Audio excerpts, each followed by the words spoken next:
हिंदुस्तानी सरजमी पर आने वाला है सबसे बड़ा ब्रह्मास्त्र।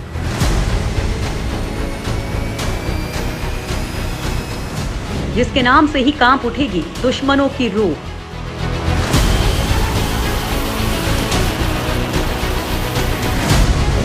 नाम से ही चीन पाकिस्तान को सूंघ गया सांप।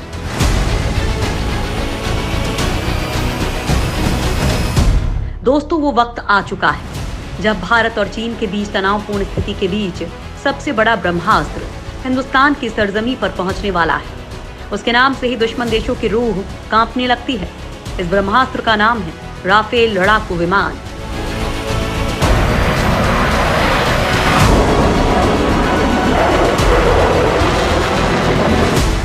जब से पाकिस्तान और चीन को इसके आने की भनक लगी है, तब से दोनों को सांप सूंघ गया है।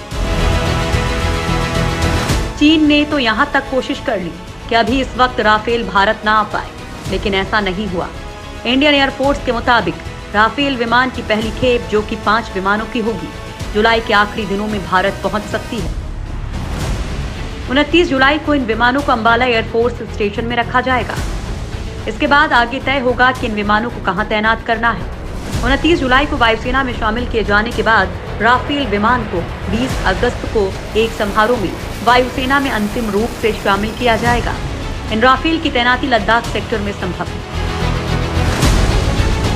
वायुसेना चीन के साथ बढ़ते हुए तनाव को देखते हुए लाइन ऑफ एक्चुअल कंट्रोल के पास अपनी क्षमताएं बढ़ाना चाहती है। लद्दाख में भारत दिन हो या रात, सर्दी हो या बारिश, हर मौसम में हर वक्त हमला करने की क्षमता डेवलप कर रहा है। राफेल इसमें उसका सबसे बड़ा हथियार साबित होगा। घातक मिसाइलों से लैस है राफेल। राफेल लड़ाकू विमान पोटेंट मेटियोर और स्कैल्प मिसाइल प्रणाली से लैस है। ये भारतीय वायुसेना की मारक क्षमता में व्यापक इजाफा करेंगे। मेटियोर सिस्टम दुश्मन को हवा से हवा में ही मार गिराने की तकनीक है, जबकि स्कैल्प लंबी दूरी का क्रूज मिसाइल है। इसे इस विमान से ही लॉन्च किया जा सकता है। ये मिसाइल दुश्मन के स्थिर और गतिशील लक्ष्यों को अंदर तक जाकर भेज सकता है। मेटियोर मिसाइल की रेंज 150 किलोमीटर है। भारत को मिलने वाला राफेल विमान हवा से हवा में मार करने वाली बियॉन्ड विजुअल रेंज मिसाइल से लैस होगा। ये मिसाइल दुश्मन के प्लेन को बिना देखे सीधे फायर किया जा सकता है। इसमें एक्टिव रडार सीकर लगा होता है, जिससे मिसाइल को किसी भी मौसम में फायर किया जा सकता है। वहीं स्कैल्प मिसाइल या स्टॉर्म शैडो किसी भी बंकर को आसानी से तबाह कर सकती है। इनकी रेंज लगभग 560 किलोमीटर होती है। एयरक्राफ्ट में इजराइल के helmet mounted display, radar warning receiver, लो बैंड जैमर, फ्लाइट की 10 घंटे तक डेटा रिकॉर्डिंग, इंफ्रारेड सर्च और ट्रैकिंग सिस्टम रहेगा। चुटकियों में कर सकता है दुश्मन को खाक। राफेल में बहुत ऊंचाई वाले एयरबेस से भी उड़ान भरने की क्षमता है। चीन और पाकिस्तान से लगी सीमा पर ठंडे मौसम में भी विमान तेजी से काम कर सकता है। मिसाइल अटैक का सामना करने के लिए विमान में खास तकनीक का प्रयोग किया गया है। राफेल एक साथ जमीन पर से दुश्मन के हमलों को ध्वस्त करने और आसमान में आक्रमण करने में सक्षम है। जरूरत पड़ने पर परमाणु हथियारों का भी इस्तेमाल कर सकता है। राफेल की अधिकतम स्पीड 2222 किलोमीटर प्रति घंटा है। भारत आने वाला 6 राफेल विमान पूर्ण रूप से कॉम्बैट रेडी पोजीशन में होंगे, जिन्हें कुछ दिनों के अंदर ही किसी भी ऑपरेशन में लगाया जा सकेगा। विमानों की पहली खेप को हरियाणा के अंबाला में तैनात किया जाएगा। राफेल को भारतीय वायुसेना की जरूरतों के हिसाब से बदला गया है। इसमें कोल्ड इंजन स्टार्ट की क्षमता है, यानी ठंड का इंजन पर कोई असर नहीं होगा। बर्फीले पहाड़ों के बीच मौजूद बेस से ये जेट आसानी से ठंड के सीजन में भी उड़ान भर सकता है।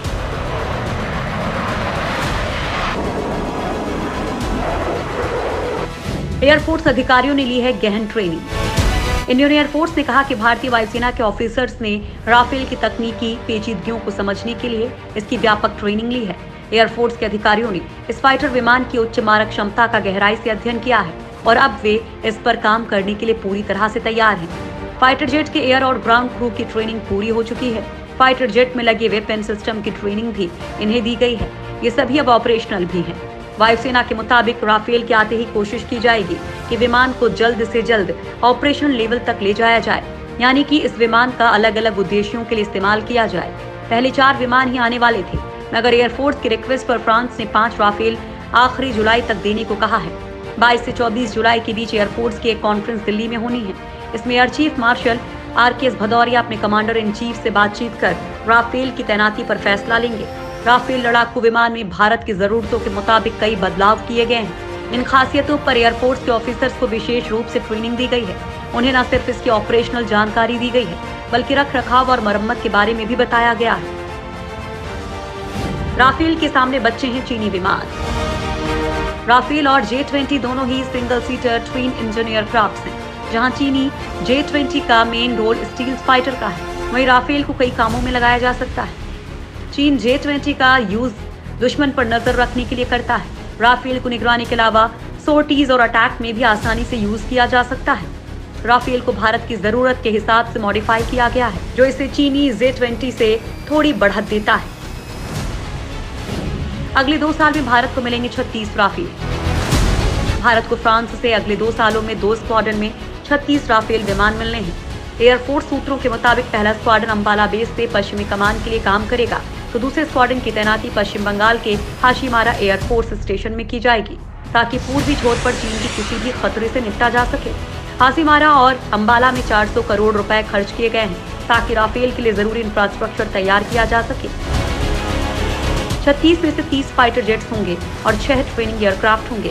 ट्रेनर जेट्स 2 सीटर होंगे और इनमें भी फाइटर जेट्स जैसे ही सभी फीचर्स होंगे। भारत ने फ्रांस के साथ 2016 में 59,000 करोड़ में 36 राफेल फाइटर जेट की डील की थी। इस भारी भरकम सौदे पर देश की राजनीति में भूचाल आ गया था। विपक्ष ने सरकार पर अंतर्राष्ट्रीय बाजार से ज्यादा कीमतों पर इन विमानों को खरीदने का आरोप लगाया था।